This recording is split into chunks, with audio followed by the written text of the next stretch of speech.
tardes a todos.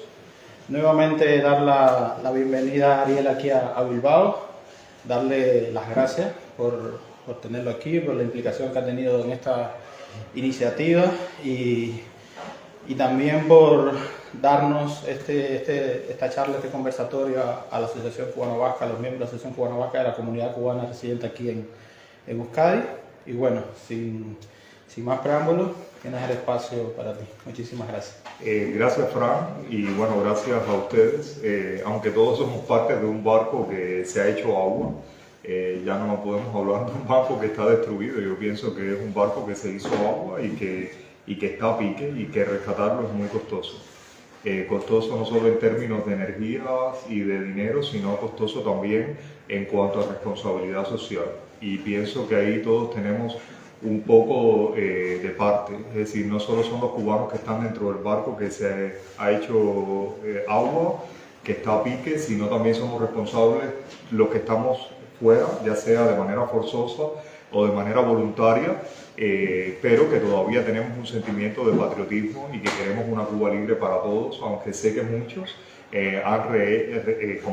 como es natural, han reconstruido, se han reinventado en el extranjero, y que esto implica que hay que dejar su lugar para reconstruir algo que destruyeron otros en los cuales también nosotros también tenemos responsabilidad, porque en el patio de uno entra y destruye a quien nosotros dejamos entrar. De lo contrario no lo puede hacer. Y obviamente que esto es mucho más fácil hacerlo en un país donde no hay ningún tipo de garantías ni de derechos hacia el individuo, y eso fue lo que se perdió en Cuba. A mí me gustaría versar esto, que es un conversatorio, y un poco de manera bastante espontánea, por cuanto yo vine aquí en una invitación también muy espontánea, pero creo que muy certera, de participar de conjunto con la sociedad cubano-vasca y con el presidente de Prisoner Defenders en una especie de diálogo con el Parlamento vasco, con la Comisión de Derechos Humanos, que creo que por primera vez ocurre con la sociedad cubano-vasca, y que para sorpresa de algunos, pero a mí me resultó realmente un ambiente, una atmósfera extremadamente pacífica, extremadamente dialogante entre fuerzas políticas encontradas dentro del propio País Vasco, como serían los nacionalistas, los comunistas, los socialistas, Vox, etc. Y sin embargo fue posible establecer un diálogo. Yo creo que fue posible establecer un diálogo incluso a pesar de que uno de los representantes de las fuerzas políticas, de una fuerza política que no es despreciable, que es Podemos, junto con otra fuerza de izquierda, que sería lo que es el ala más diplomática, o en lo que vino a convertirse el movimiento ETA, por la independencia del País Vasco, que es normalmente una alianza con la dictadura de los Castros. Sin embargo, los argumentos que nosotros escribimos de manera pacífica, de manera civilizada, fueron lo suficientemente claros, fuertes, contundentes, como para no generar más discusión. O sea, ellos tenían un derecho a réplica, nosotros tuvimos un derecho a réplica, y sin embargo ellos decidieron poner un stop a nuestro derecho a réplica. ¿Por qué? Porque muchas veces no es lo que uno dice, sino es cómo uno lo dice y las evidencias que pueden sustentar una obra. Es decir, yo pienso que ha pasado también en Cuba un problema, que es justo la familia Castro y Fidel Hipólito Castro Ruz, de manera muy habilidosa, sembró problemas en la sociedad de Cuba que, si bien existían antecedentes antes del 59, nunca fueron de la gravedad en que él los manejó para mantenernos a nosotros divididos. Uno fue la discriminación racial, el otro fue la homofobia, tercero fueron los derechos a la mujer, como si en Cuba, el derecho al trabajo, como si en Cuba antes del 59 no hubieran existido ninguno de estos derechos. Obviando, por supuesto, y confundiendo no a esa primera generación que voluntariamente o de manera involuntaria, tonta, llevados por cantos de sirenas, donde puedo involucrar a mis padres, también trataron de formar a un hombre nuevo, un proceso revolucionario en los cuales se creyó que iba a haber garantías para todos los cubanos. Y entonces las generaciones que vinieron después nunca conocieron los derechos de los anteriores, como por ejemplo que en Cuba tanto negros como blancos se sentaban indistintamente en un ómnibus muchos años primero que en los Estados Unidos, o que la mujer tuvo derecho a votar en Cuba prácticamente casi desde el momento que se constituye una república, derechos de independencia. Es decir, nuestra historia está llena de momentos en los cuales nos adelantamos a la mayoría, sin lugar a duda, de los países de América Latina en tener derechos, en tener igualdades. Sin embargo, la familia Hipólito Castro Ruz trató en todos los momentos de borrar esa historia del pasado. Es decir, el Capitolio, todas las construcciones de La Habana, nuestros puertos, nuestros aeropuertos, parece que lo hizo un extraterrestre que llegó en el 59 y lo armó todo en una cuestión de segundos. ¿Y quién hizo toda esa obra? Esa obra es imposible haberla hecha cuando yo vengo aquí, por ejemplo, y me enseña la bahía de aquí, del País Vasco, y bueno, y todas las construcciones y demás. La verdad es que es muy bonito, pero que cuando uno mira en la distancia, en esa distancia que nos separa de La Habana, o de Cuba, o de Santiago, o de cualquier ciudad, uno puede ver cuán grande era nuestro país. Cuántas construcciones, la bahía de La Habana insuperable, no sé cuántas cosas, no quiero hablar de la destrucción que ha habido, porque la destrucción la conocemos todos, pero eso que está destruido existió en algún momento y es increíble que todavía hoy en día sea un centro de atracción para el mundo. Todo aquello que se construyó antes del 59. Después del 59, lamentablemente, lo que tenemos que decir es que lo que ha habido es una destrucción de todo aquello. Y eso lo hicieron hombres, mujeres, negros, blancos, homosexuales, heterosexuales. Lo hizo una sociedad dividida, partida, fragmentada, familias destruidas. Como es ahora, Cuba, es imposible que se reconstruya un país. Eso es imposible. Y creo yo que ese divide y vencerás es lo que hizo de alguna manera que la ideología y la ideologización de la sociedad cubana por encima de los valores de la familia, de la religión, en el caso de los que creían en Dios, y del respeto a la individualidad se perdió. Como se perdió la propiedad privada, se perdieron todas esas cosas. Y entonces, como no quiero convertir esto en un rosario de calamidades, porque ya le digo, es un conversatorio al que se me dijo que debería de venir acá, me gustaría hacer una pequeña introducción de un modelo de democracia semidirecta, porque muchas veces los cubanos decimos, bueno, el cambio va a llegar, es inevitable, sabemos, como ha llegado a todos los lugares donde ha habido dictadura, como llegó a España. Sean dictaduras de izquierdas, de derecha, son dictaduras donde no hay libertades. Y la gente se pregunta qué va a pasar después, qué vamos a hacer con la libertad. Imagínense que estuviéramos como cuando éramos colonia y teníamos una dotación de esclavos. ¿Qué iban a hacer los esclavos con la libertad si no sabían escribir, no sabían leer, no estaban preparados para hacer agricultura y no eran dueños de la tierra? No eran dueños de los medios de producción. No tenían libertades ni tan siquiera para poderse contratar, no existían ese tipo de herramientas. Entonces, la diferencia es que en primer lugar estamos en un mundo donde la tecnología ha facilitado que la información o el acceso a la información sea tan brevísimo como hacer un clic en un teléfono. Y eso es una gran diferencia que nos pone a tono con cualquier tipo de conocimiento histórico o con cualquier conocimiento que se ha generado ayer y que está publicado en una revista de ciencia o en una revista de cualquier naturaleza. Y el otro aspecto importante es que sí hay ejemplos de democracias en el mundo. Hay ejemplos de democracias en el mundo donde se ha visto, como por ejemplo en la gran democracia de los Estados Unidos, cómo el bipartidismo ha funcionado de manera negativa para una estabilidad de la economía o como para fortalecer a un enemigo. Sin lugar a duda, Nixon fue el presidente de los Estados Unidos, en mi opinión humilde, absolutamente responsable de criar, de engordar al principal enemigo de los Estados Unidos y del mundo, que es China. Si no hubiera sido por Nixon y su acercamiento al presidente en ese momento, al dictador de China, no hubieran habido las transferencias tecnológicas hacia China, no hubiera habido la libertad de mercado hacia China y China no hubiera desarrollado su industria nuclear para convertirse hoy en día en una amenaza de todas las libertades de no solo América Latina, donde tiene inversiones, sino en África. Es el nuevo colono, pero es el nuevo colono donde le importa absolutamente nada a la condición humana. No le importa para sus propios habitantes, que ha masacrado a la población de los uigures. ¿Qué le va a importar la población de otros países que ni tan siquiera tienen rasgos asiáticos, ni tan siquiera conocen el mandarín, ni tan siquiera tienen una relación, dijéramos, evolutiva, cercana, como puede ser todas las poblaciones asiáticas? Y sin embargo eso fue gracias al presidente Nixon. ¿Por qué? Porque cuando tenemos un régimen presidencialista y se centra todo el poder en una figura que es el presidente, aunque sea elegido de manera popular, este hombre tiene los poderes para destituir y constituir a sus ministerios. ¿Quiénes van a ser sus ministros? Sus aliados, sus amigos o sus amigotes en el peor de los casos. Y esto no quiere decir que sean las personas más entendidas o los especialistas en cada ramo ministerial, sino simplemente son aquellos que, como son, diríamos en Cuba, son mis cúmbilas, entonces ellos son los que me van a ayudar a hacer el gobierno.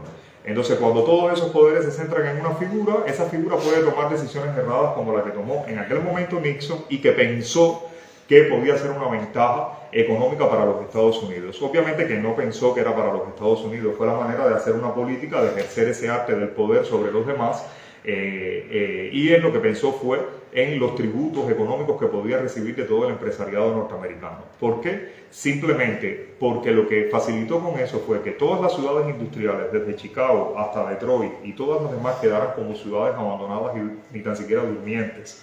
¿Por qué? Porque todas las grandes industrias se fueron a una mano de obra esclava en China y hoy en día tenemos las consecuencias. Tenemos las consecuencias de un mercado básicamente controlado por los chinos. Lo vimos cuando la epidemia provocada propiamente por el gobierno chino, por el incluso actual presidente por tercera vez, que fue capaz de cambiar todo el marco constituyente para poderse proclamar nuevamente en el poder, como hacen todos los autócratas comunistas.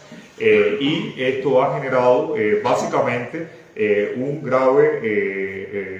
grave fragmentación en las economías de muchísimos países. ¿Por qué? Porque el empresariado, como es libre, se mueve a donde hay libertades económicas. ¿Y qué le importa al empresario si va a tener una mano de obra esclava o va a tener una mano de obra semi-esclava? Lo que le importa es que va a ganar mucho más dividendo de los que tenía con la propia mano de obra nacional, donde era una fuente de empleo, donde era una fuente de riqueza, donde era una fuente de seguridad. Pues bien, cuando sucede este fenómeno, como lo que ha pasado en China, bueno, a los chinos no le importa su pueblo, pero menos le importamos nosotros. A los empresarios le importan sus bolsillos y al presidente, que fue elegido en voto popular democrático, le importa su bolsillo. Y cuando a alguien se le enfrenta, a alguno de sus ministros se le enfrenta, pues sencillamente lo destituye. Cuando uno tiene un régimen de gobierno que es parlamentario, entonces es totalmente diferente, porque es el parlamento el que elige a su presidente y a su gabinete. Y en este caso también hay muchos ejemplos, pero yo me quiero centrar básicamente en un modelo que funciona. Sé que hay muchos cubanos eruditos que tienen propuestas de gobernanza, propuestas de política, propuestas de parlamento para una Cuba futura, partiendo de estudios teóricos o de toda su inventiva. Pero realmente, en mi opinión muy humilde, ya yo estoy cansado de todas las inventivas, ya yo estoy cansado de todos los experimentos de hacer un hombre nuevo, ya yo estoy cansado de todos esos genios cubanos que para lo que han servido es para abrir aún más el orificio en la carcasa de nuestro barco. Y tenemos un ejemplo que funciona y que funciona de manera muy estable y que muchas veces se asocia erróneamente al banking, que es Suiza.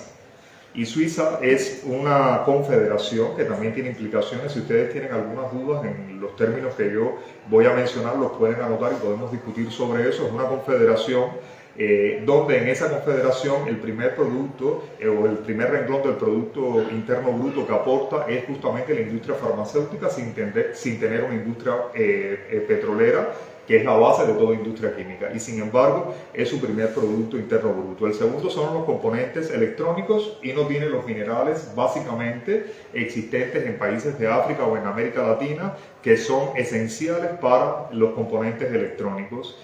Tercer lugar es los instrumentos de medición de precisión, donde vamos desde los relojes a muchísimos otros instrumentos de medición, y para eso básicamente lo que hace falta es un desarrollo intelectual para poder llegar a mejorar todos los componentes de esos equipos de precisión, y volvemos a materiales que no los tiene ese país, esa confederación, y que los tiene que buscar o comprar en otros lugares, y sin embargo es su tercer renglón económico, y por cuarto es el banking. Es decir, de manera que Suiza no es una alcancía como país o como nación andante en Europa, es mucho más que eso. Y ellos tienen un régimen presidencialista donde de alguna manera se basa sobre el régimen, un régimen parlamentario, se basa en el régimen presidencialista democrático de lo que fue la gran democracia del mundo, que es los Estados Unidos. Y ahí ellos analizaron y se dieron cuenta de que un país pequeño, pero con una diversidad lingüística, con una diversidad cultural, con una diversidad paisajística, y con un territorio tan pequeño y tan falto de recursos materiales, que no se podía poner el control de ese país en el pensamiento de un hombre que podía ser un genio, pero que podía ser todo lo contrario a un genio. Y habría que esperar entonces 4 años u 8 años de reelección para poder dar un vuelco. Y el país no se puede permitir eso, porque el país, 8 años de evolución de un país o de involución de un país es muchísimo, no se recupera en otros 8 años. Y entonces se dieron cuenta de que lo mejor era hacer una fórmula donde el Parlamento fuera el que escogiese entre sus personas más capacitadas, más preparadas en diferentes rubros, a lo que sería el gobierno que los iba a dirigir a todos ellos. Ahora bien, ese Parlamento, que es una de las cosas fundamentales, ¿cómo se iba a escoger el Parlamento? Porque al final el Parlamento no es un ente abstracto, el Parlamento son personas de la ciudadanía. Y entonces ellos decidieron que iban a hacer 3 escalas de representación. Una escala demográfica, como en la mayoría de los países, donde por cantidad de habitantes habría un derecho a una cantidad de miembros del Parlamento de su Cámara Baja.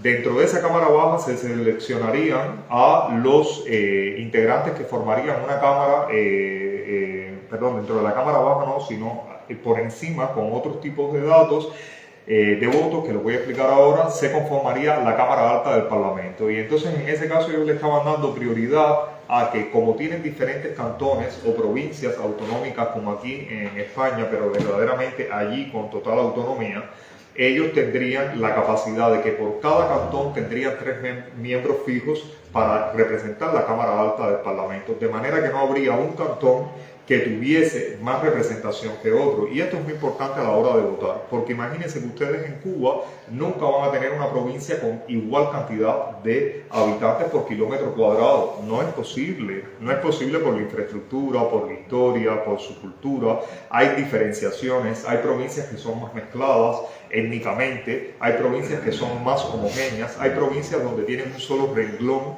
económico, que es la agricultura, y hay otras provincias donde tienen la minería o donde tienen puertos, donde tienen una infraestructura que se puede explotar. Y entonces ellos decidieron y dijeron, bueno, para nosotros poder equiparar estas fuerzas, la única manera que podemos hacer es que no importa si hay una provincia con 10.000 habitantes y otra con 18.000 millones de habitantes, pues ambas van a tener igual cantidad de representantes en la Cámara Alta, de manera que a la hora de votar cada quien va a representar sus intereses. ¿Por qué?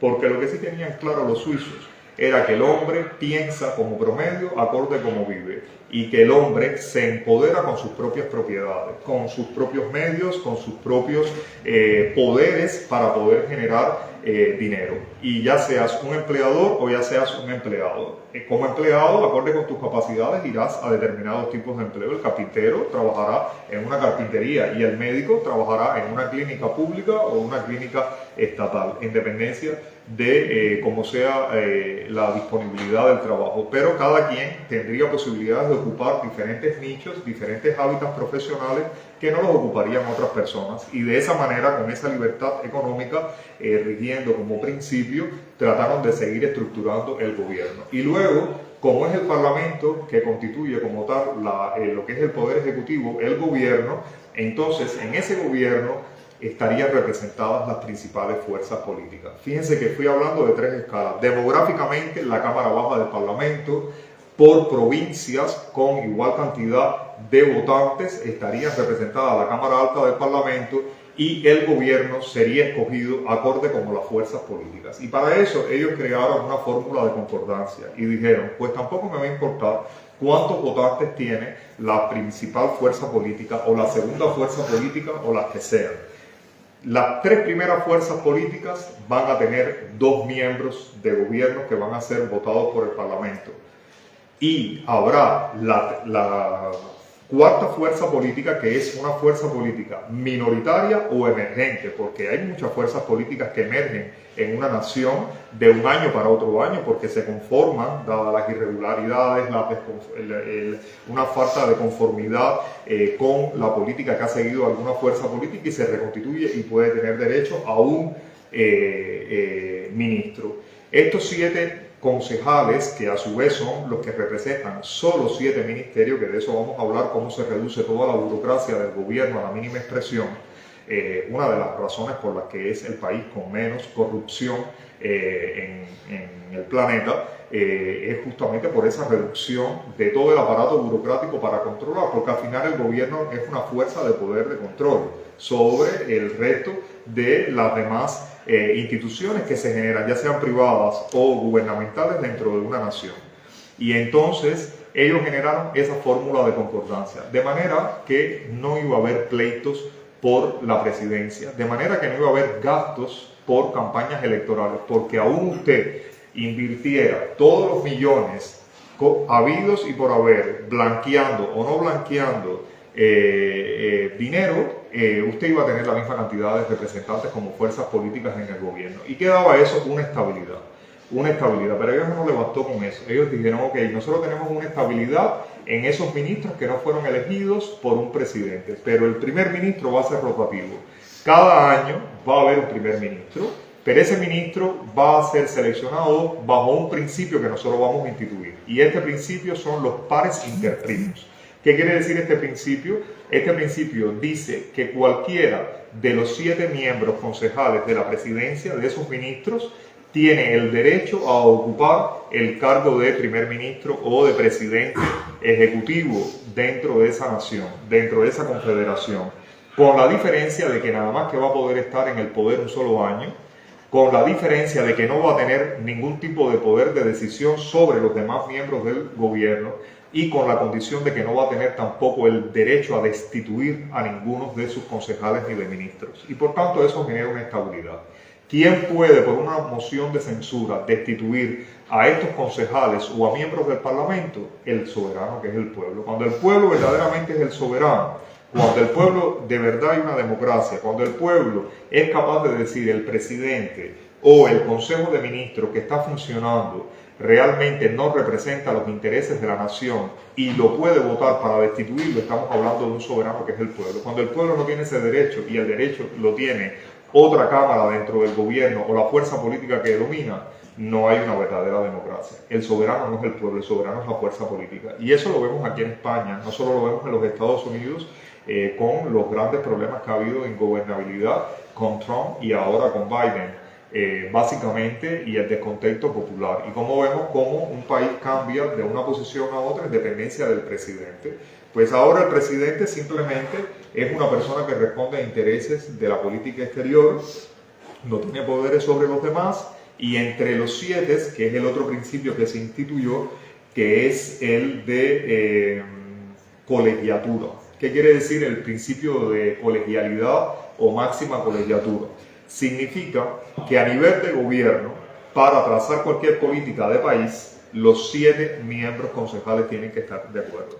Es decir, si no están de acuerdo por unanimidad, no procede. De manera que los que han trabajado aquí en política, de alguna forma, para tratar de representar los intereses del agobiado pueblo cubano, se han dado cuenta de que tiene que hacer concesiones. ¿Por qué tiene que hacer concesiones? Porque tiene que lidiar con políticos que son de fuerzas políticas antagónicas, representan diferentes intereses, incluso de derechos humanos. Pero si lo que te importa a ti es salvar una nación, que es tu nación, por la que tuviste que salir huyendo y demás, y no lo puedes hacer de golpe porque no tienes esa fuerza ni militar, ni esa fuerza de poder económico para hacerlo, pues entonces tienes que negociar con los políticos y muchas veces tienes que hacer alianzas y tender puentes con políticos de ideología con la que tú no tienes un tipo de identidad. No te identificas con esa ideología, pero tienes que hacerlo porque hay gente que está muriendo y es preferible salvar a esa población o tratar de buscar herramientas para no prorrogar ese sufrimiento que parece eterno del pueblo cubano, y por eso surgen esas alianzas que algunas personas extremistas no logran comprender y que empiezan a juzgar que si unas personas son comunistas y que si otros son de extrema derecha y de lo demás. Yo pienso que los gobiernos de una nación no pueden ser ideologizados. Pienso que las fuerzas políticas obviamente son ideologizadas, pero los gobiernos no pueden ser ideologizados. Los gobiernos tienen que responder a los intereses del pueblo, y el pueblo no es una ideología. El pueblo es una nación, es una forma de ser, de compartir un lenguaje, una forma de escribir, una cultura, intereses comunes para poder vivir en armonía. Y los gobiernos no pueden estar ideologizados, porque entonces si un gobierno tiene el poder político, si un gobierno responde a una determinada ideología, si un gobierno tiene todo el control sobre un parlamento, entonces ese gobierno va a actuar de manera discriminatoria contra ese sector de la población que no lo vota, porque quiere perpetuarse en el poder y porque el mecanismo está hecho como para que muchísimos miembros de la sociedad que aspiran a convertirse en políticos tengan la posibilidad de enriquecerse, que es lo que se llama corrupción. Cuando un político tiene el poder de decidir a quién voy a nombrar como ministro, para que ese ministro a su vez, como representa mis intereses, le dé facilidades de inversión o de derechos a inversión a un tipo de empresa porque es quien me vota o porque es quien me representa, realmente está pariendo la corrupción. La corrupción es inherente al ser humano y por tanto el ser humano, como todos somos corruptibles en términos generales, tenemos que buscar una manera de crear mecanismos que esos mecanismos eviten esa corrupción. Y uno de los mecanismos es este que le estoy diciendo, que es el de la colegiatura o el de una máxima colegiatura o se me olvidó ahora el término que les digo ahorita, que es de la colegialidad.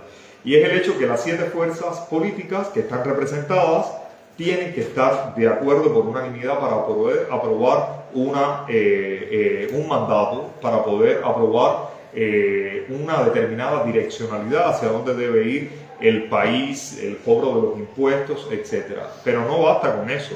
El pueblo puede proponer un cese de algunos de esos miembros a través de sus parlamentarios. De manera que ellos tienen un engranaje que es muy estable y que es un país donde la gente dice, no es así por su falsa neutralidad o es así porque el oro que robaron a los judíos, que no fue tal cual, que de eso podemos hablar si les interesa de ese tema, y que pagaron en la década de los 90 las sumas pertinentes hacia los damnificados de alguna manera, como creyó la ley en ese momento.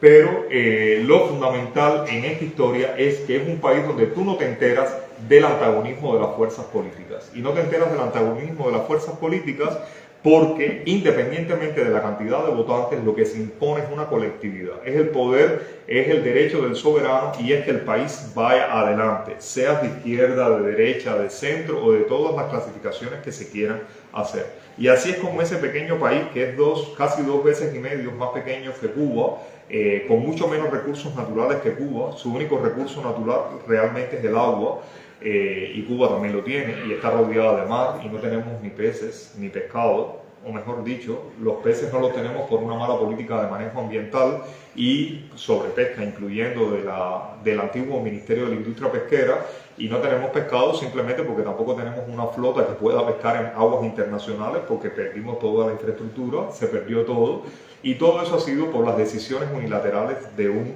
falso presidente. Es decir, por eso es que yo me refiero al gobierno de Cuba como un desgobierno, porque no ha sido capaz de gobernar a una nación, porque no ha sido capaz de representar a los intereses de un pueblo y porque ha sumido a un país en la absoluta destrucción, porque ya no estamos hablando de una miseria, no estamos hablando solamente de sendas crisis médicas y alimentarias, estamos hablando de una destrucción completamente desde la nación, y cuando hablamos de destrucción de la nación estamos hablando de destrucción también de la familia, que es la cédula de la nación. Y entonces, bueno, este era un panegírico que yo quería darles de manera general. Obviamente, la charla que yo tengo preparada es prácticamente para unas 2 horas, donde se explica en detalle cada uno de los términos de la forma de gobierno, cómo funcionan los impuestos, etcétera, y demás, que podría ser una solución a discutir, o por lo menos a tratar de sembrar este tipo de experiencia en el pueblo cubano, que es al final el que debe decidir y el que debe de tener verdaderamente, después de tantos años de agonía y de faltas de derechos y de libertades, la posibilidad de elegir hacia dónde quiere que vaya la nación cubana. Y no creo que sea repetir el modelo que ha pasado anteriormente en Cuba, en América Latina o en los mismos Estados Unidos, como es hoy en día, donde un presidente puede llegar por el populismo y es imposible de evitar, y donde ese presidente va a elegir a sus ministros, donde ese presidente incluso puede elegir también una posibilidad, como sucede aquí en España, que con cada nuevo gobierno, como en este caso de Pedro Sánchez, es capaz de hacer tantos ministerios como satisfacciones necesarias debe conceder a las diferentes fuerzas políticas aliadas para poderse mantener en un gobierno. Hoy en día, hacer un gobierno en España de coalición, incluso eso es difícil. Y por eso son todas esas concesiones y por eso son todos esos servicios de ministerios que son infinitos. Y por eso es que se cobra por una carrera de política, cuando en realidad, que es otra cosa muy importante, basado en el ejemplo suizo y mejorado sobre la base de sus dificultades, yo propongo que todo político tiene que trabajar en su profesión, ya sea un campesino o ya sea un doctor, tiene que trabajar un porcentaje de su tiempo en su profesión. Es decir, esto está condicionando que no va a haber ninguna posibilidad de que usted reciba un salario completo por hablar o por discutir los problemas de los otros, que somos todos, porque es el pueblo. Usted tendrá una responsabilidad, pero tiene una responsabilidad civil también. Tiene que trabajar como lo que usted es, porque de lo contrario, ¿qué ejemplo de trabajador usted es para nosotros? ¿Qué ejemplo de socialista usted es para nosotros si de lo que estás viviendo es de ese dinero que nosotros generamos los trabajadores? Entonces no es posible. Y la otra cosa también que es absolutamente inadmisible es el hecho de que los políticos tengan salarios vitalicios. Es decir, de que los miembros de un gobierno, me estoy refiriendo desde los ministerios hacia el presidente, tengan salarios vitalicios una vez cesen sus funciones como políticos. Eso es inadmisible, porque ellos no tienen una condición humana especial a diferencia de nosotros. Simplemente lo único que los hace diferente es que ellos están votados por nosotros para que ejerzan una dirección de gobierno que nos favorezca a todos. Y cuando eso se empieza a interrumpir justamente por todos los elementos que anteriormente yo facilité, entonces estamos generando una dictadura de cualquier color, no me importa. Por lo menos yo no soy de ninguna ideología, más bien soy una persona de naturaleza libertaria, pero igual de naturaleza libertaria que vive en una sociedad, porque si entonces yo no me interesara el destino de una nación como ustedes o mi propio destino en sociedad, pues me voy a vivir como un ermitaño a una montaña y me olvido del resto de las cosas. Es de la única manera en la que nosotros podemos vivir aislados de la política. Es decir, es tonto cuando una persona o un artista o alguien del mundo intelectual dice no, yo soy científico, yo no soy político. Es tonto, no es tan tonto que ni de ciencia sabe. Es decir, todo en este mundo que se hace de manera asociativa está marcada por relaciones de poder. Y las relaciones de poder básicamente son canalizadas por la política, porque ya es establecer entre un grupo de personas una jerarquía para poder dominar a los otros. Y en eso es inevitable, porque es una ley natural. Básicamente, los animales se matan unos a los otros por ser el jefe de la manada, pues nosotros, que tenemos un poco supuestamente de conciencia, a diferencia de esos animales, aunque seamos también del mismo reino animal, pues generamos unas formas de gobierno tratando de respetar nuestros derechos humanos y generando una balanza para todos, que ninguno somos iguales ni nunca lo vamos a hacer. Nunca habrá un ser humano igual a otro, ni tan siquiera si son gemelos monovitelinos, y por tanto es básicamente lo que yo les quería comentar a ustedes y bueno, establecer como una especie de diálogo, ¿no? En la medida de lo posible yo responderé sobre la base de mi experiencia y de mis estudios sociopolíticos de lo que es la Confederación Helvética. Sí, no, queríamos dar también este espacio, ¿no? para preguntas y que Ariel, así que ustedes tienen la palabra. José Ignacio quería... ¿Cómo se llama? Ariel. Ariel,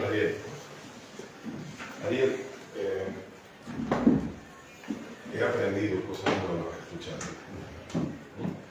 Permíteme el tuteo. Has dicho que Suiza es unos 2 veces y medio menor de la población cubana actual. Del territorio de la población, curioso, la población es prácticamente lo mismo, son 8 millones de habitantes y Cuba tiene unos 10 millones, nadie sabe ni lo que tiene Cuba, pero bueno, unos 10 millones de habitantes, 2 veces y medio más pequeños en territorio, 2 veces y medio más pequeños en territorio. Bien, es un tópico. Me han venido, por ejemplo, lecturas del famoso libro Wilder 2, La utopía social, de una pequeña sociedad de probablemente no más de 3.000, 5.000, 10.000 personas. Skinner creo que es el autor norteamericano, de una utopía social donde evidentemente quizá el que trabaja más duro es el que puede tener más horas libres. Y evidentemente un jardinero que trabaja con flores tiene menos horas libres que uno que trabaja en una cloaca para limpiarlo. Claro. Por muy inteligente que sea el jardinero en comparación con el que trabaja en la alcantarilla. Es ideal la fórmula suiza. Es práctica, porque funciona, no solo es ideal, es práctica, porque le ha funcionado a una confederación que también es una cosa curiosa que les voy a decir. Hay personas, no es el primer, aquí no he puesto toda la conferencia, que realmente son 2 horas, donde hay muchas partes de conceptualización, donde las personas me dicen, sí, pero es que hay un pequeño problema, es que Cuba es para poblaciones pequeñas como Suiza, pensando que una población pequeña es una población homogénea.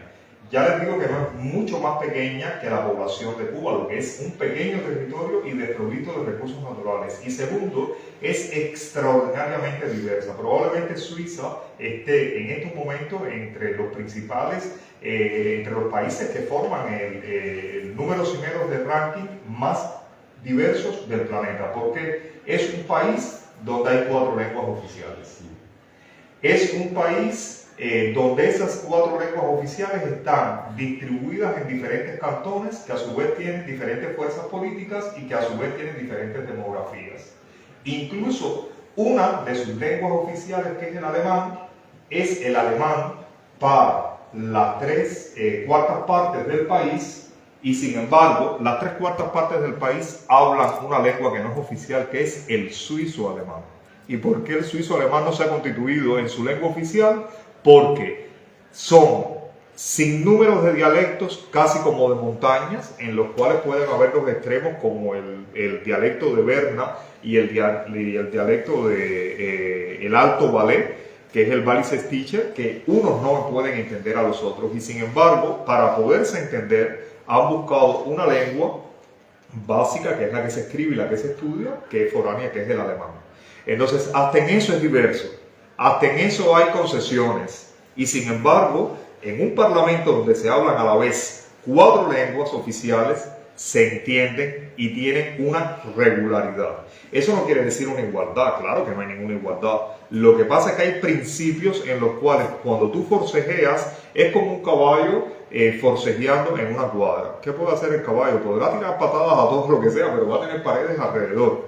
Cuando el caballo está libre puede patear al amo porque puede acercársele a él, pero en una cuadra no puede acercarse. En esa cuadra está restringido a ese molde, y eso es lo que ha hecho la sociedad suiza, crear moldes a similitud de su diversidad para evitar determinados marcos de confrontaciones y dirigir al país en una dirección económica estable, con brutal economía de mercado. Hoy en día Suiza será entre el primero y el tercer país con mayor libertad económica del mundo, sin lugar a dudas. Bien, dicho eso, evidentemente, cuando uno ve algo bueno, algo bonito, la bondad, la belleza, uno lo quiere para sí.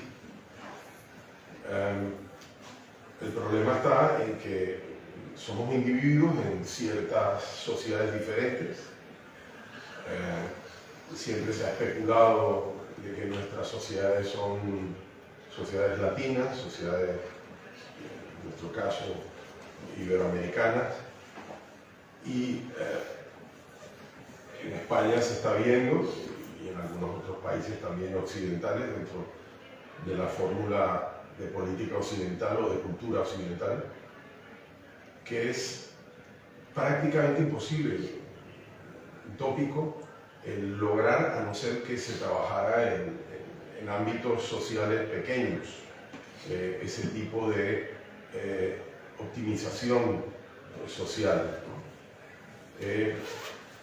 Empezando porque quizá las reglas del juego están dictadas desde hace por lo menos siglo y medio, hablamos de mitad del XIX, quizás desde la Revolución Francesa, y jugamos todo a lo que tú bien has calificado de forma negativa, como son los partidos políticos de nuestro tipo de sociedad, ¿no? Yo pienso y pongo aquí la palabra constitución, la ley de leyes. Cuanto más sencilla, mejor. Desde ese punto de vista, quizá la de los Estados Unidos de América o hasta cierto punto la inglesa, que no existe, son ejemplares. Pero es difícil modificar esa constitución para que los partidos políticos se suiciden. Bueno, una pregunta, es una respuesta rápida, porque hay varias cosas que quiero también dejar claro a los demás. En Suiza no hay suicidio político. En Suiza hay suicidio de la gente, pero no hay suicidio político. Con esto quiero decirles que básicamente Suiza y su modelo de democracia semidirecta es un modelo moderno, no es un modelo antiguo, es un modelo moderno y de hecho de constitución, de confederación, básicamente justo después de la Segunda Guerra Mundial. Justo de la Segunda Guerra Mundial, independientemente de que los cantones fundadores de la Confederación, no me quiero basar ahora en una cuestión histórica, pero sí quiero responder básicamente que en Suiza, Suiza ha sido tan feroz como cualquier otro país europeo. Suiza simplemente lo que ha tenido, Suiza ha sido un país tan conservador, para que tengan una idea, que la mujer vino a votar en el año 73. ¿Se imaginan? En el año 73 del siglo XX. ¿De qué estamos hablando? Una sociedad extremadamente conservadora.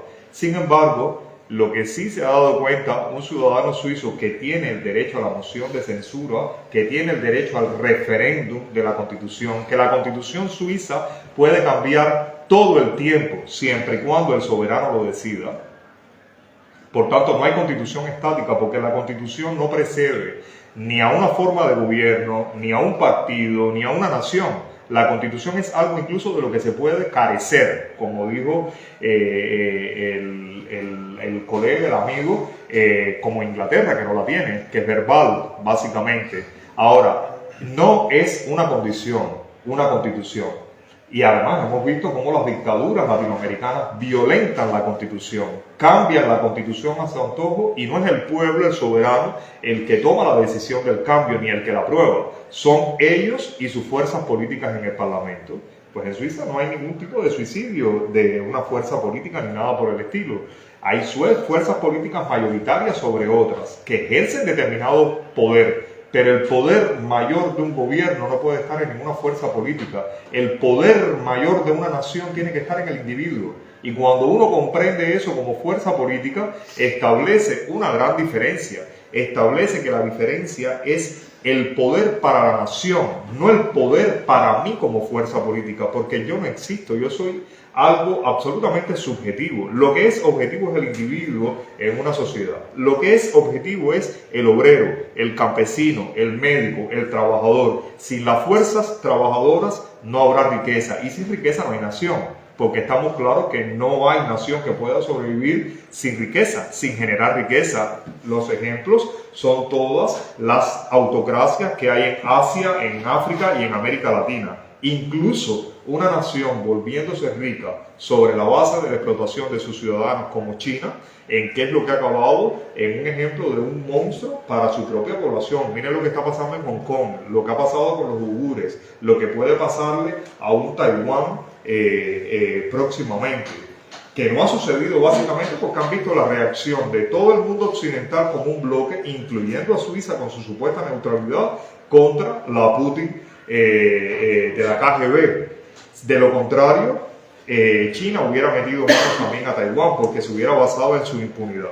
Es decir, que yo pienso, y les digo claramente, que pensar en un modelo utópico o un modelo ideal es algo que por lo menos a mí me trasciende. Yo pienso en un modelo que está funcionando, en un modelo que funciona aquí en el medio de Europa, en un modelo que cuando se hizo la primera Comunidad Económica Europea, Suiza no formó parte, y donde le auguraron una muerte económica inmediata, y sin embargo, pero ¿quién fue el que eligió esa posición? ¿Saben quién fue? Fue el pueblo suizo, no fue el gobierno suizo. Los 7 concejales estaban de acuerdo en formar parte de la Unión Económica Europea en aquel entonces. Los 7 miembros, no solo como fuerza, como poder gubernamental, como el poder estatal, sino también el poder legislativo, el Parlamento también quería integrarse a la Unión Europea. Sin embargo, fue el pueblo que dijo, el campesino suizo que dijo que es una fuerza mayoritaria y votante en ese país, y dijo, ¿y qué va a pasar con nuestra leche y con nuestras vacas? Porque lo único que yo sé hacer es ser granjero. ¿En qué me voy a convertir yo? En un, no sé, hacedor de roscas o de tornillos. ¿Quién me va a dar a mí esa facilidad? Si yo tengo mi propio negocio, mi propia historia en la que quiero seguir. Lo peor que puede ocurrirle, en mi opinión, a una sociedad, que es lo que implica el suicidio de la sociedad, es que las personas trabajan por una obligación de ganar solamente un dinero y no por amar lo que hacen. El ser humano tiene que tener la libertad de poder generar su propia empresa o de tener la incapacidad de no poderlo hacer por las razones que sean económicas, intelectuales, y trabajar en la empresa de otra persona, simplemente sentir la libertad de que va a tener un salario y que con ese salario va a poder hacer lo que entiende que puede hacer sin ningún tipo de limitación que no sea el propio poder adquisitivo de la persona. Y entonces eso ha marcado también una diferencia, y fue el pueblo el que dijo al gobierno de la Confederación, no vamos a entrar. Y hoy en día la Confederación tiene que decirle al pueblo suizo gracias. O sea, se suelen hacer muchos referéndums.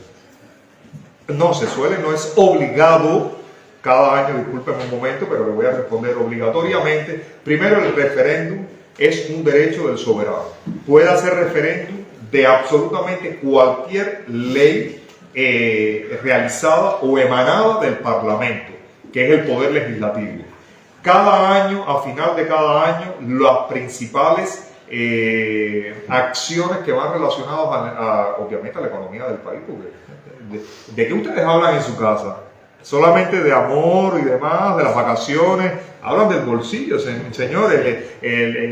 Vamos, que los socialistas, los comunistas, lo que sea, el dinero en mi bolsillo, es de lo que se habla básicamente.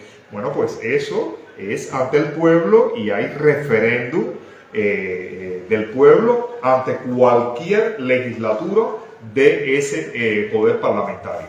Eso es una cosa instituida. Y además, el pueblo, cuando esté en desacuerdo, por ejemplo, les voy a poner un caso que es súper particular. Imagínense que hace aproximadamente en el 2018 o 17, no sé, porque han pasado cosas trascendentales en mi vida, pero pónganse que de 2017 al 2019, casi juraría que fue 2017, se vota en Suiza el derecho a tener 15 días más de vacaciones. 15 días más de vacaciones de los que ya tienen. Pues el pueblo dijo que no.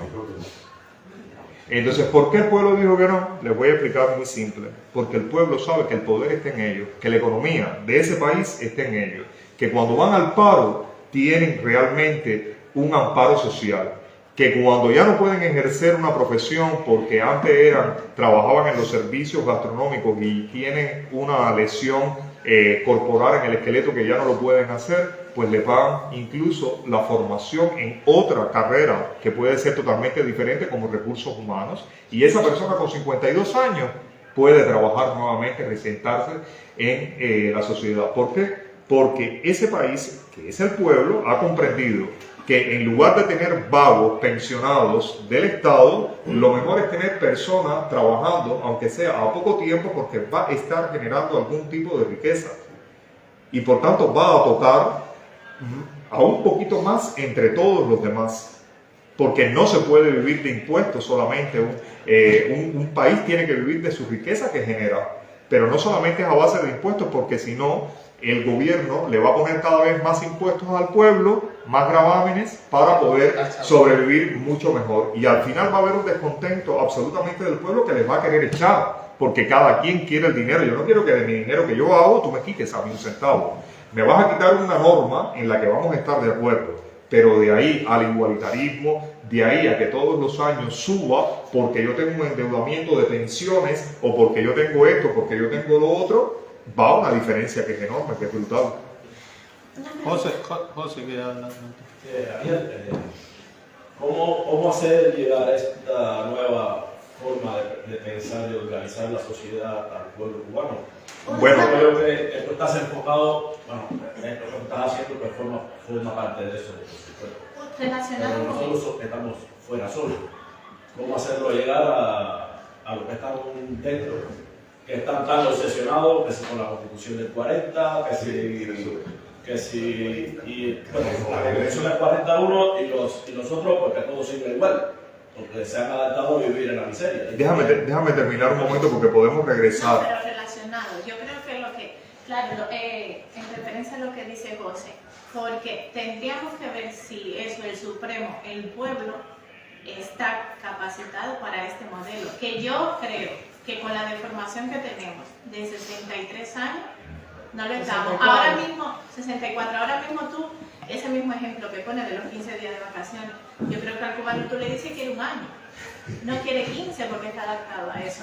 Ahora voy a ti. En primer lugar, yo les voy a decir también una cosa. Hay cosas o todo lo que tiene que ver en relación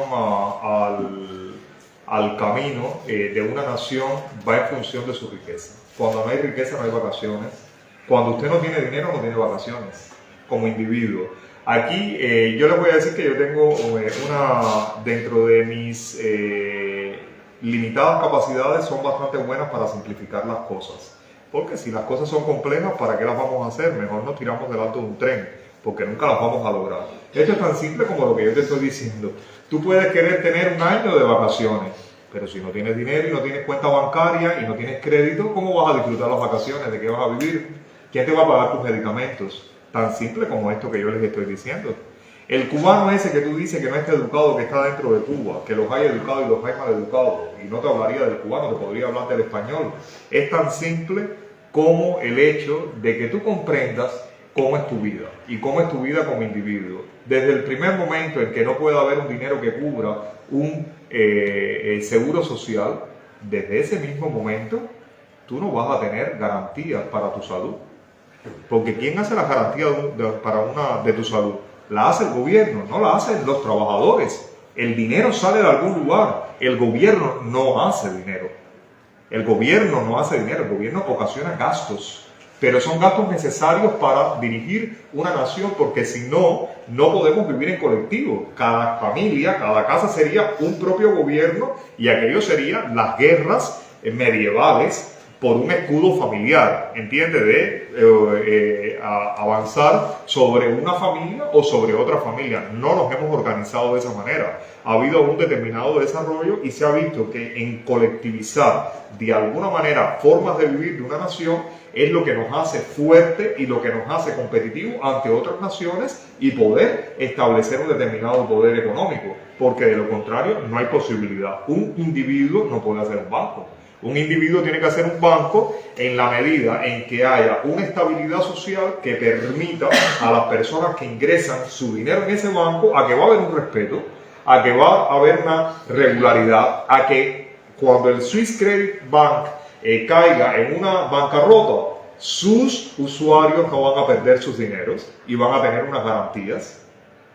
Entonces, lo que les estoy diciendo es que la forma de gobierno es algo que es inherente a vivir en lo que estamos viviendo hoy en día, que es una sociedad que querramos o no. No podemos vivir de manera aislada porque no tenemos tierras para vivir de manera aislada, no tenemos comida para vivir de manera aislada, no intercambiamos comida para vivir, desgraciadamente lo que intercambiamos es dinero, formas de trabajar, tu entrega a una sociedad que es la energía. A lo que usted se refería en relación a lo de la población, cómo hacer llegar esto a una población. Hay otra cosa también que quiero aclarar después sobre las capacidades, que no solo son en funciones de dinero, sino también está una cuestión que es imitar. Yo pienso que un niño en un corto tiempo, imitando al comportamiento de sus padres, no solo gatea y camina, sino que comienza a hacerlo de una forma específica, y es simplemente el caminar. Camina si el padre le da la mano o lo ayuda, o la madre le da la mano o lo ayuda, empieza a hablar y comienza a decir palabras que son las más frecuentes dentro de su entorno. Si son malas palabras, el niño va a ser una fuente, una alcancía de malas palabras. Y si son buenos valores, ese niño va a comenzarse a educar en esos buenos valores. Y en muy corto tiempo un niño se convierte en una persona capaz de crear, de hacer cosas, de hablar, de analizar, incluso de generar riqueza. Entonces no creo que el pueblo de Cuba tenga una discapacidad genética que lo haga diferente de ninguna otra sociedad. Tiene tanta capacidad para aprender, y les vuelvo a decir, fíjense si la sociedad civil de Suiza ha sido y es una fuente de inspiración en ese sentido, una sociedad extraordinariamente atrasada, conservadora, ¿no? Atrasada, donde la mujer vino a votar en el año 73, ¿se imaginan eso? Y en tan corto tiempo, ¿cómo ha logrado vencer todas esas barreras? Cuando Europa ya las tenía vencidas decenas de años anteriores, simplemente porque cuando hay un nivel de conciencia y cuando hay un nivel de afectación de bolsillo, si los hombres que hay no pueden generar toda la riqueza que es necesaria en una nación, la mujer tiene que ir a trabajar. Tan simple como eso. Y cuando tú estás viendo lo que está pasando alrededor y la emancipación de la mujer y demás, te das cuenta que ya no puedes seguir de esa manera. Cuando en tu sociedad las parejas heterosexuales no tienen hijos, entonces te vas a oponer a que otras formas de relación de pareja puedan adquirir hijos. ¿Quiénes son los que van a trabajar? Te vas a oponer a los emigrantes. ¿Quiénes van a venir a cuidar a los ancianos? Y cuando tú seas anciano, cuando una sociedad es capaz de analizar todo eso, dice, pues nosotros tenemos que evolucionar rápidamente. Tenemos que evolucionar rápidamente tratando de mantener nuestra identidad como nación, pero incluso teniendo más del 50% de nuestra población foránea, porque la nuestra es incapaz de hacerlo. Y si queremos sobrevivir, tenemos que desde ahora trazar cómo va a ser nuestra vida dentro de 50 años. Porque en 50 años ya yo no voy a tener la posibilidad de solamente pensar en vacaciones, en trabajar duro y en irme a hacer la vida como yo quiera. ¿Qué va a pasar dentro de 30 años conmigo? Y esas cosas se evolucionan rápidamente cuando, en primer lugar, tú no tienes corrupción. Por ejemplo, vamos a un ejemplo polémico que está ocurriendo ahora con Honduras. Un país que aquello no era ni país, aquello era la ley de la selva, la ley de las pandillas, de delincuentes y demás. Y ahora su presidente, con sus características, ha logrado de alguna manera, no me voy a entrar en todos los detalles, pero ha logrado de alguna manera y de una forma muy controversial ponerle un freno a todas las pandillas. Pero es que ¿cómo le vas a poner freno a un delincuente que no sea el uso de la violencia y de la restricción de libertad? Entonces hay que ser muy ciego para no ver un problema endémico como puede ser no salir de tu casa y tener la seguridad de poder llegar a tu trabajo o poder regresar de tu trabajo vivo. Cuando un país llega a ese nivel de salvajismo, obviamente tienen que generarse mecanismos de violencia para contrarrestar toda esa delincuencia. Entonces, sin llegar a eso, porque Cuba no creo que haya llegado a esos límites, no lo creo por nuestra formación, por nuestra idiosincrasia, por lo que sea. Sin embargo, sí hemos generado, en mi opinión, una cosa también que es muy fatal, que es la dependencia económica de la familia, el no querer ser independientes, el preferir poner en riesgo nuestras vidas antes de luchar por nuestros derechos dentro de nuestro propio país, y por eso es que aquello se ha mantenido, porque si no aquello no hubiera mantenido por tanto tiempo. Y el llevar esta especie, ¿cómo puedo decir yo?, de lectura de cómo funciona la economía a partir de las políticas de Estado de Suiza, de la Confederación Helvética o de los Estados Unidos o de cualquier otro país, yo pienso que estos forman parte de estos escenarios. A ver, yo te digo una cosa muy importante. A una fuerza política le importa ganar adeptos, que los voten, porque saben que con el sistema presidencialista que existe en el mundo, ellos van a tener posibilidades de acceder a los recursos naturales, a la industria y poder hacer corrupción y volverse ricos. Hay muchas personas que estudian para ser funcionarios políticos aquí en España, o que aprenden el euskera simplemente para poder ser funcionario político y poder tener garantizada su vida de manera definida. Sin embargo, cuando en realidad tú te das cuenta de que el poder eres tú como individuo y no como fuerza política, porque tú no eres una fuerza política, tú eres un individuo en primera instancia, una familia, eso va generando una determinada diferencia. Y a mí, por ejemplo, que soy en este momento uno de los que expone este tipo de ejemplo, a mí no me interesa cuántos adeptos haya, porque yo no soy una fuerza política, yo no estoy afiliado a ninguna fuerza política. Hay personas que es verdad que tienen una posición constitucionalista extremadamente fuerte, un pensamiento constitucionalista. Les acabo de decir, y como dijo nuestro colega acá, que la Constitución no precede al Estado, la Constitución no precede a una nación. Hay naciones tan poderosas como fue el Reino de Gran Bretaña, más poderoso del planeta, que no tiene Constitución, no tiene. Entonces, todos esos defensores, cuando ustedes ven una persona simplemente que dice esto es lo que es y lo demás no puede ser o no es algo que es un fanatismo, es como una especie de religión. Simplemente aquí no puede haber ninguna imposición, aquí lo que tiene que haber es una especie de derecho, por lo menos que la gente pueda oír, a ver cómo funciona el mundo, de qué se trata el mundo, de qué se tratan los países. Yo estoy seguro que incluso les puedo decir que a mí me ha sucedido algo curioso. En Suiza hay una comunidad de miles de cubanos, no podré decirles si son en total 5.000, 6.000 cubanos, y en su gran mayoría desconocen cómo es el sistema político y de gobierno de ese país. ¿Saben por qué? Porque tienen sus salarios, tienen sus vacaciones, tienen su derecho al retiro, tienen una asistencia médica. En Suiza, todas las personas que residen, todos sean nacionales o no, tienen un seguro médico. Seguro médico que es válido lo mismo para ir a la clínica privada más costosa que a una institución pública.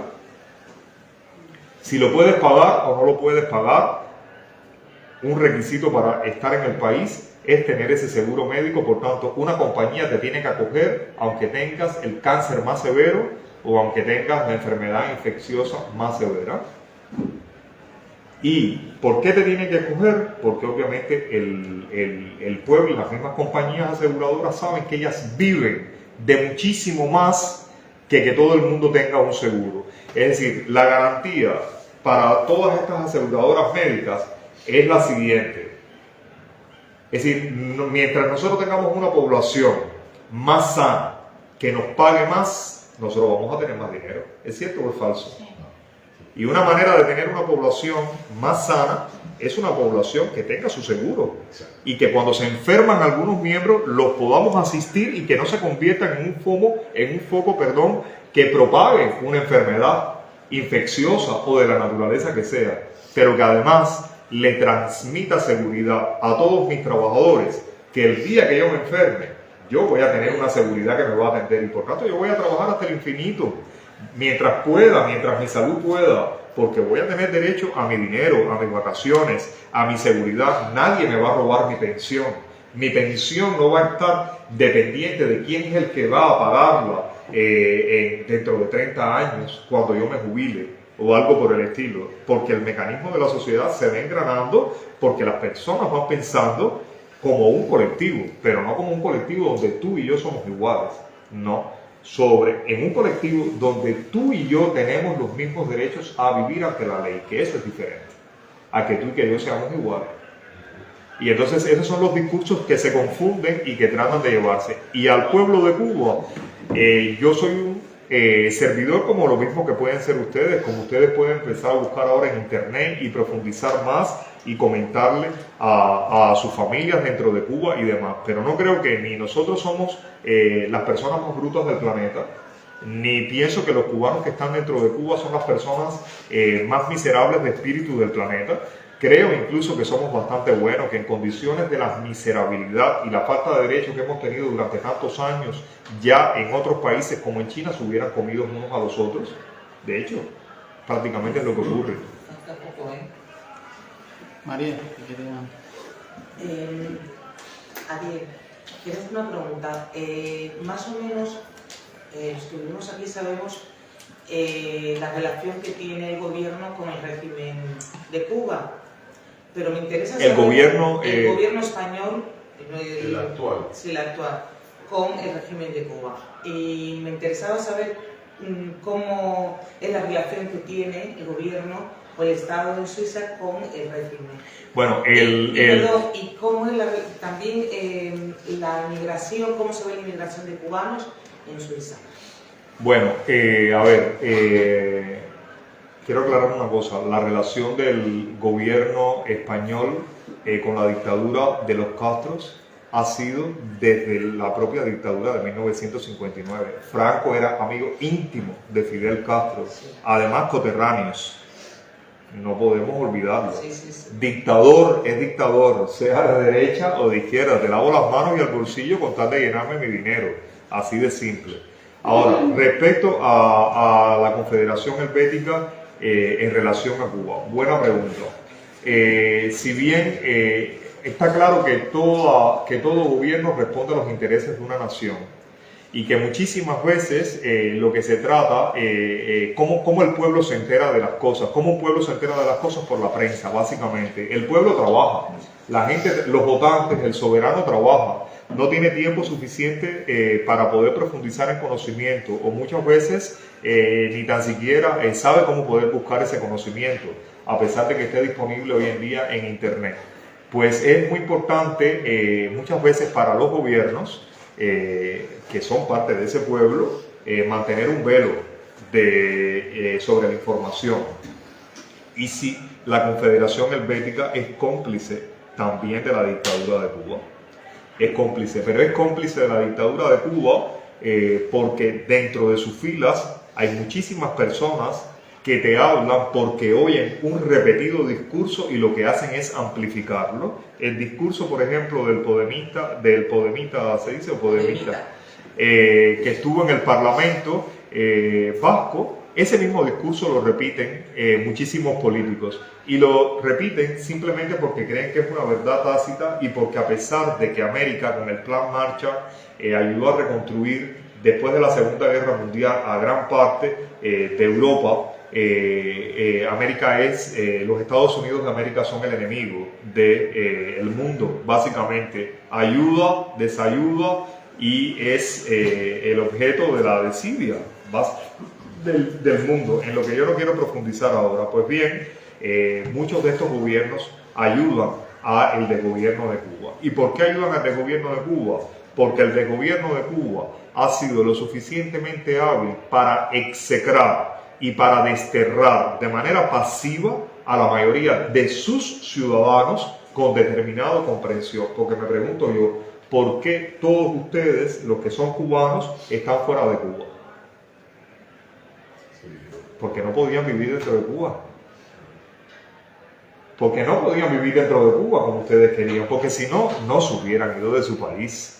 no se hubieran ido a un país donde hablan una lengua totalmente diferente, o aún hablando el español, donde llegas y no tienes nada, donde tienes que empezar de cero, propiamente dejas a tu familia, dejas tu casa, dejas tus costumbres, dejas tu forma de alimentarte. ¿Por qué? Porque no tenías ni comida, básicamente. Ahora, creo que es fundamental cómo un gobierno, que es un desgobierno, genera una infraestructura de comunicación para tergiversar y amplificar un discurso falso, un discurso con el que ha sido cómplice toda Europa, porque el haber aplaudido a Ernesto Che Guevara en el organismo de Naciones Unidas, en plenaria, diciendo, nosotros hemos fusilado, fusilamos y seguiremos fusilando en función de todo el que se enfrente a esa ideología socialista de la Revolución Cubana, y que todo el mundo se haya levantado y haya aplaudido, evidentemente te da idea de los efectos del populismo. Un momentico, déjame terminar con esta historia.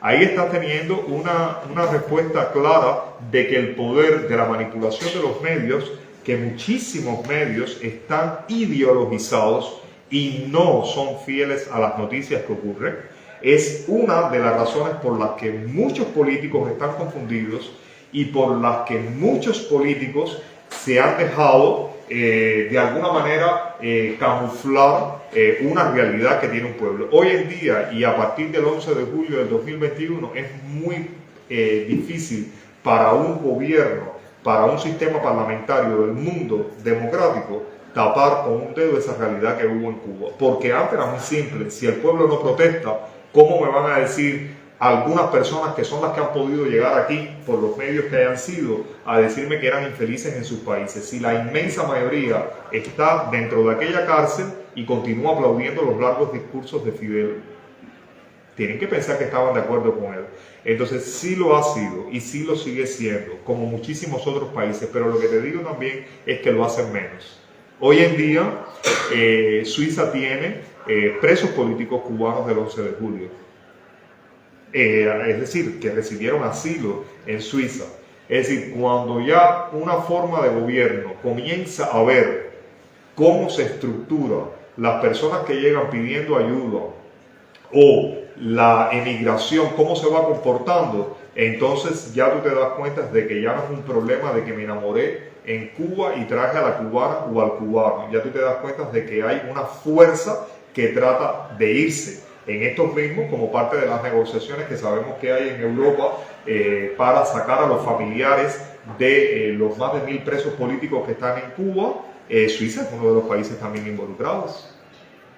¿Quién va a acoger a 1000 familias? No es a 1000 presos políticos, que son más de 1000 presos, pero bueno, ¿quién va a acoger a las familias completas de eso? Porque es la ley del asilo lo que habla, y del respeto a los derechos humanos. Entonces, ahí estás viendo ese tipo de expresión de cómo un gobierno va ganando en magnitud lo que la prensa no amplifica. Hoy en día en Suiza han salido hace 2 o 3 días 2 noticias. Una, en uno de los mercados fundamentales, la promoción de turismo a Cuba, y al mismo tiempo en el portal oficial de la Confederación Helvética un artículo perfectamente estructurado de cómo las votaciones de Cuba son una falacia y que no van a cambiar absolutamente nada que no sea más empobrecimiento del país. Entonces estás viendo cómo van compitiendo ambos discursos, y la gente paulatinamente va llegando a esa información. Claro que es mucho más fácil llegar a la información de un viaje turístico promocional que al final es falso, y que los demás del pueblo van a decir, pero no vayas allí, si yo fui, aquello no había ni comida, robo, me robaban hasta las habitaciones, no había nada que coger y leer el portal oficial del gobierno. Como por ejemplo, yo estoy seguro que muchos de ustedes, o algunos, o muchísimos cubanos de España, no saben lo que pasó en el Parlamento Vasco, porque no van a ir a buscar, quiero saber lo que fue en el Parlamento Vasco, cómo hablaron cada uno de sus miembros, cómo se expresaron. Y probablemente algunos de los que reniegan del Partido Socialista Vasco, o de los comunistas vascos, o de algo, digan, oh, pero esta gente no se comportaron como antes. ¿Será que están cambiando? Algo está pasando. En relación con el de Podemos, cuando se sacó la PNL, yo le decía a las chicas, él fue más benévolo ahora, realmente, con el tema de Cuba, sin atacar mucho. Cuando se sacó la PNL, ese hombre mintió en nuestra cara y dijo cosas muchísimo más fuertes. Entonces, yo me pongo a reflexionar y digo, bueno, el trabajo de ir dejando la semillita se va erosionando. Probablemente lo hemos entendido un poco tarde, pero sí va erosionando. Y va cambiando el discurso. Y yo te puedo decir, desde mi posición muy humilde... Me encantó lo del pendiente. Yo te voy a decir que desde mi posición muy humilde, cuando las víctimas hablan en primera persona, sin interlocutores, pueden ejercer un cambio muy rápido sobre la conciencia de los políticos, porque al final son seres humanos. Y al final, cuando tú estás frente a un filme, cuando tú estás frente a un testimonio, tú no eres un político, tú eres un individuo. Un individuo que piensa, que sufre, que tiene familia, que tiene hijos, que tiene personas enfermas, que ha tenido un caso de cáncer en su familia, y pienso que es una de las cosas que ha faltado en la lucha cívica del pueblo cubano fuera de Cuba. Yo pienso que por razones obviamente económicas en primer lugar, por razones que el régimen ha comprendido y que ha coartado las libertades de movilidad de la mayoría de sus víctimas, a las que ha preferido matar dentro del territorio para no dejar huellas. Pienso yo que muy pocos hemos sido los errores, por las razones que sean, de salir de Cuba y poder contar nuestra historia, aún queriendo regresar a Cuba.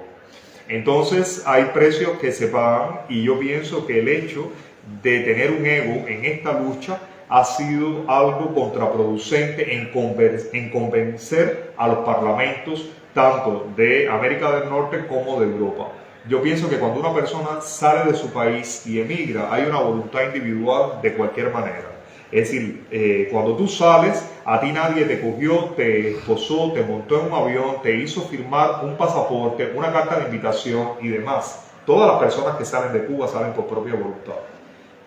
Martí no salió por propia voluntad de Cuba. ¿Por qué? Porque había una metrópoli y él podía ser desterrado a las tierras de la metrópoli. Lo mismo en España como en algunas de sus territorios de ultramar.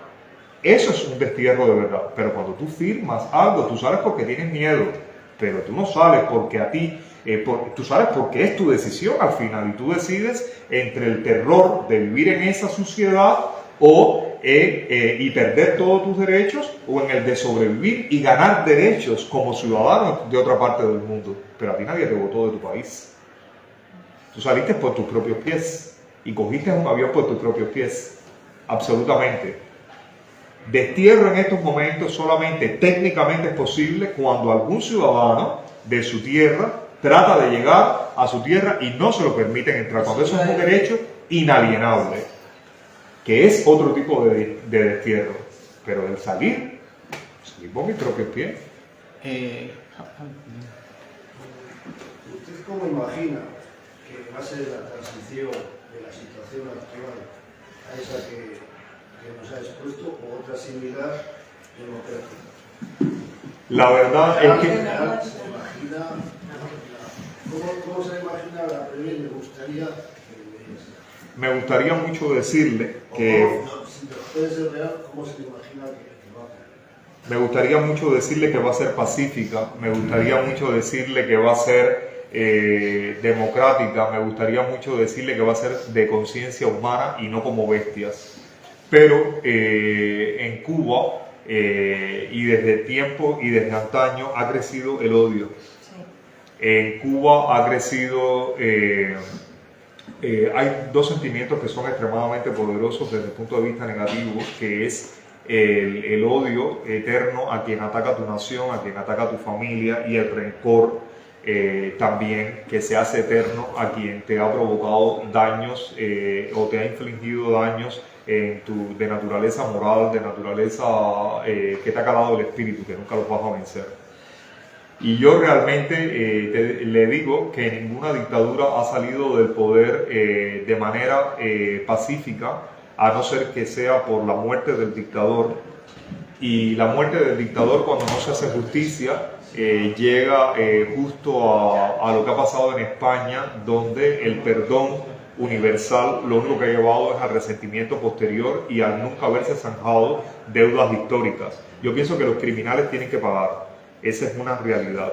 Pero volviendo a lo que usted dice, sí, como ha sucedido hasta ahora, la familia Castro sigue buscando su sucesor con otro nombre que es un pelele, el odio se incrementa, el resentimiento se incrementa y aquello es una bomba humana que va a explotar, donde no va a haber ningún tipo de concesiones al que te ha provocado el odio y el rencor que se han vuelto invencibles y que se han vuelto eternos. Es lo que yo pienso.